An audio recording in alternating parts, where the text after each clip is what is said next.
Classic you would really define as something that's old and interesting. It can be sporty as well. An E-Type's a classic, iconic British sports car. I've got a few classic cars myself, and it's a bit like putting on your favourite pair of slippers really. When you get in them and drive them, they're just very soft and very easy to drive. I do have a few cars. I've got a couple of classic Rolls Royces and a Bentley as well. I've also got a BMW 840. Probably my favourite is the Jumping Rolls Royce. I used to work on them as a mechanic a number of years ago and always aspired to owning one.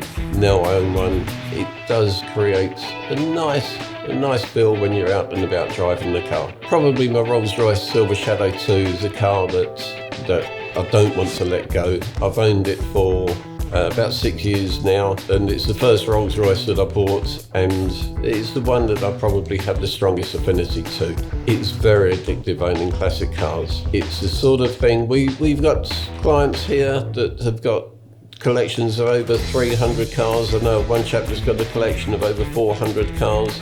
We've got customers at Historics that have never sold a car, and all they do is just buy cars, and they end up buying bigger and bigger storage units because they just don't want to sell the cars that they've got. It can be very addictive. I would define a classic car as generally something in excess of 20 years old.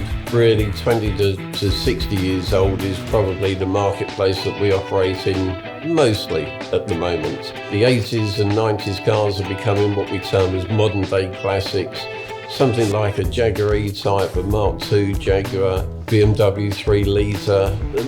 Lots of times we've owned these as youngsters, and now obviously as we're moving on in life, we want to go back to buying something that we did to when we were young. There's probably not a car that I still dream of owning. There are cars that I want to own that I haven't owned yet, and they are on my list to do. Things like a Triumph Stag, I think are great cars today, and I've never owned one. Triumph CR6, I think they're really nice cars.